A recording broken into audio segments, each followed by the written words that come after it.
Hello नमस्कार, मी निर्मला. तुमचं सर्वांचं निर्मला फॅशन मराठी चॅनलमध्ये खूप खूप मनापासून स्वागत करते आहे मैत्रिणींनो. तर प्रिन्सेस कट ब्लाऊजमध्ये पफ येण्यासाठी आज आपण काही टिप्स बघणार आहोत आणि पफ येण्यासाठी कशा पद्धतीने मार्किंग करायचं त्यासाठी व्हिडिओ शेवटपर्यंत नक्कीच बघा. तुम्हाला खूप काही असं छान अशा पद्धतीने प्रिन्सेस कट ब्लाऊजमध्ये शिकायला भेटेल, कारण की बऱ्याच मैत्रिणींचा ब्लाऊज जो आहे प्रिन्सेस कटमध्ये पफ येत नाही, ब्लाऊज चपटा होतो. त्यामुळे तुम्ही नक्कीच हा व्हिडिओ शेवटपर्यंत बघा असं मला वाटतं. आणि एक खास टिप्स दिलेली आहे शेवटी व्हिडिओमध्ये. ज्यावेळेस संपूर्ण ब्लाऊज कटिंग होईल त्यावेळेस तुम्हाला टिप्स आहे की शोल्डर उतरू नये, म्हणून तुम्हाला एक इतकी सुंदर ट्रिक्स आहे जी यूज केली तर तुमचं शोल्डर अजिबात उतरणार नाही. त्यामुळे व्हिडिओ शेवटपर्यंत नक्की बघा. सगळ्यात पहिलं आपण घेतलेली आहे उंची अस्तरचं ब्लाऊज आहे आणि ती बंद बाजू जी आहे ती माझ्या साईडला आहे. इथं सगळ्यात पहिलं बॅक पार्ट आपण इथं कट करणार आहे. तर सगळ्यात पहिलं मी घेतलेली आहे उंची आहे 13.5 इंच प्लस 1 इंच घेतला 14.5 इंच आणि साईज आहे 34 साईजचं ब्लाऊज आहे. तर त्यानुसार आपण इथं प्रिन्सेस कट ब्लाऊजचं कटिंग करणार आहे. शोल्डर किती घ्यायचे आपल्याला 5.25 इंच घेऊ शकता, 5.5 घेऊ शकता. मुंडा उंची मी इथे 5.5 इंच टाकती आहे. तर व्हिडिओ कंटिन्यू शेवटपर्यंत नक्की बघा, व्यवस्थित बघा. तुम्हाला छोट्या छोट्या टिप्स आणि ट्रिक्स नक्की लक्षात येतील.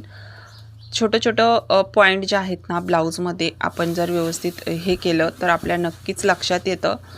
आता इथे बघा मी 5.5 इंच शोल्डर टाकलं आहे संपूर्ण. त्याच्यानंतर मुंडा उंची 5.5 इंच टाकली. पुन्हा 5.25 इंच मोजून घ्यायचं आणि सरळ लाईन काढून घ्यायची आपल्याला. छातीचा चौथा भाग टाकायचा आहे इथं. 34 छाती आहे, 34 छातीचा चौथा भाग येतो 8.5 इंच. आणि तुम्ही इथं लुजिंग देऊ शकता तुम्हाला द्यायचं असेल तर. जे काही आपलं छातीमध्ये मोंढ्यामध्ये लुजिंग द्यायचं असेल तर देऊ शकता. शिलाई मार्जिन मी इथं 2 इंच घेतलेलं आहे. कमरही मोजून घेऊ शकता. मी इथे आता कमर सरळ लाईन ओढून घेतलेली आहे. 1.5 इंच आतमध्ये पॉईंट घेऊन या पद्धतीने बॅकचा शेप देऊन घेतला. शेप देऊन घेतल्यानंतर आपण इथे शोल्डर पट्टी प्लस अर्धा इंच करून घ्यायचे. तुम्ही डायरेक्टली गळा रुंदी पण मोजून टाकू शकता 2.25 इंच इतकी, आणि शोल्डर पट्टी पण मोजून टाकू शकता. अशा पद्धतीने इथे पण शक्यतो तुम्ही गळा रुंदी पण मोजून घेतली तरी पण ब्लाऊज चांगलाच बसेल. पण जर खूप मोठं शोल्डर घेतलं तर मग ब्लाऊजचं शोल्डर जर मापात असेल तरच त्यावेळेस तुम्ही शोल्डर पट्टी मोजून ही टाकून अर्धा इंच प्लस करून घ्यायचं. नाहीतर मग तिकडे गळा रुंदी पण खूप मोठी होऊ शकते. त्याच्यामुळं शोल्डर मेन आहे. शोल्डर टाकताना आपल्याला व्यवस्थित मेन म्हणजे तुमचं शोल्डर हे खूप हे करतं. नाहीतर जर जास्त मोठं झालं आणि पुन्हा ते जर गळा रुंदीत किंवा शोल्डर पट्टीत हे झालं तर तुमचं शोल्डर उतरू शकतं. तर तसं शेवटपर्यंत बघा, टिप्स आहे शोल्डर उतरू नये म्हणून. आता इथे मी बॅक पार्ट जो आहे तो या पद्धतीने ठेवून घेतला. इथे एल्बो बाही आहे त्याच्यामुळं मी अस्तर काय असं इकडे तिकडे जिथं बसेल तिथं ठेवून घेतलेलं आहे, कारण की एल्बो बाही आहे तर त्यासाठी मला दुसरंच अस्तर कट करायचं आहे. त्याच्यामुळं म्हटलं हा पॅटर्न मोकळा ढाकळा आपण बसवून घेऊ. तर या पद्धतीने मी same to same back part काढून घेतला बघा. दुसऱ्या साईडनी बाहीसाठी तुम्हाला ॲडजस्ट करायचं आहे. जर तुमची हाफ बाही असेल तर तुम्हाला बाहीसाठी ॲडजस्ट करायचं आहे. बाही पण निघली पाहिजे अशा पद्धतीने पॅटर्न ठेवून घ्यायचं आहे आणि या पद्धतीने सेम टू सेम मार्क करून घ्यायचं आहे. आता इथे आपण 1.25 इंच खालून 1 इंच वाढवून घेऊ. प्रिन्सेस कट आहे तर 1 इंच मी वाढवून घेतलं, तुम्ही बघितलं खालच्या साईडनी, आणि मोंड्याचा राऊंड व्यवस्थित करून घेतला. आता ज्यावेळेस प्रिन्सेस कट ब्लाऊज तुम्ही या पद्धतीने कटिंग करशाल त्यावेळेस तुम्हाला हे या पद्धतीने काढून घ्यायचं आहे, खालून वाढवून घ्यायचं आहे. मोंड्याचा आतला शेप मी देऊन घेतला खोल. आधीचा होता तो बॅक होता तो कट केला. फ्रंट पार्टसाठी मी इथे पुढचा गळा काढून घेतला आणि या पद्धतीने गळा रुंदी जी आहे ती 2.5 इंचापर्यंत घेऊ शकतो आणि या पद्धतीने मार्क करून गोल गळ्याचा आकार देऊन घेतला. आता जो गळ्याच्या आकारापुढे मी एक मार्क केलं ते मी 1.5 इंच केलं आणि या पद्धतीने आता इथे जो आडवा टक्स आहे तो आपल्याला घ्यायचा आहे छातीचा 10वा भाग. आता 34 छातीचा 10वा भाग किती येतो 3.4 इंच, म्हणजे आपण 3.5 इंच धरू प्लस त्याच्यामध्ये मी अर्धा इंच घेतलं म्हणजे 4 इंचावर मी मार्क केलं. 4 इंचावर मार्क केल्यानंतर बघा खालपर्यंत आपल्याला मार्क करायचं आहे. इथं पफसाठी मी 1.5 इंच घेतलं. आता जशी साईज पुढे मोठी होणार तसं हे मार्क वाढणार, पण मी इथं 1.5 इंच घेतलं. वरतून टक्स पॉईंट घेतला कटोरीचा.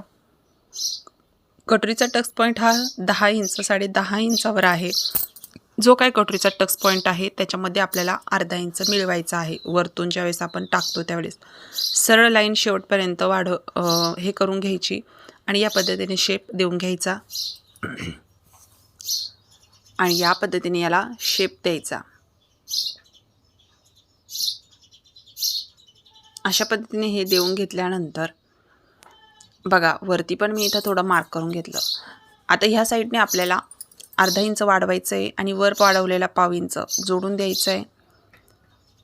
अशा पद्धतीने जोडून दिल्यानंतर ह्या साईडने सुद्धा आपल्याला काय करायचं आहे, मी 1 इंच वाढवून घेतलं फिटिंग साईडला. त्या साईडने आपण अर्धा इंच वाढवलं आणि या साईडने 1 इंच वाढवलं, म्हणजे आपलं 1.5 इंचाचं मार्किंग व्यवस्थित झालं. आणि वर मोंड्यामध्ये सुद्धा मी अर्धा इंच वाढवून घेतलेलं आहे. अशा पद्धतीने हे वाढवून घेतलं आणि जो बघा आपण 1 इंच खाली वाढवलं होतं त्या पॉईंटपासून आपल्याला इकडे तिरकी लाईन काढून घ्यायची आहे. जसं मी आत्ता शेप दिलेला आहे त्या पद्धतीने शेप देऊन घ्यायचा आहे आपल्याला. ही एकदम सोपी पद्धत आहे आणि या पद्धतीने जो काही पफ आहे तुमचा ना खूप जबरदस्त येणार आहे. ही जी पद्धत आहे ना तुम्ही नक्की ट्राय करा.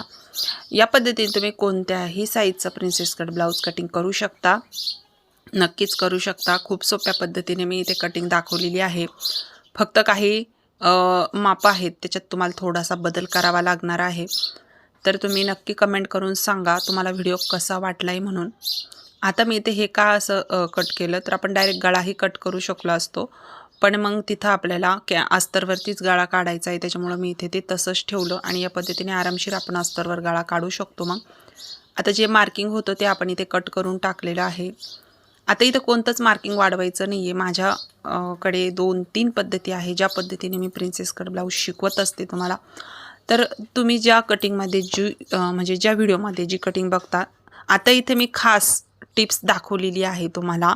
बघा जी मी शोल्डर जे कमी केलं ना तिथून अर्धा इंच शोल्डर कमी करून घेतलेलं आहे आणि पुन्हा आपण फ्रंटचं शोल्डर मोजून घ्यायचं किती आहे म्हणून आणि तेवढं शोल्डर इथं टाकून घ्यायचं आहे. आणि तेवढं शोल्डर टाकून घेतल्यानंतर बघा अर्धा इंच माझा आतमध्ये फोल्ड झाला आणि तुम्ही शोल्डर चेक करू शकता. इथे तुमचं शोल्डर अजिबात उतरणार नाही. तर व्हिडिओ कसा वाटला कमेंट करून सांगा आणि टिप्स कशी वाटते ती पण सांगा. श्री स्वामी समर्थ.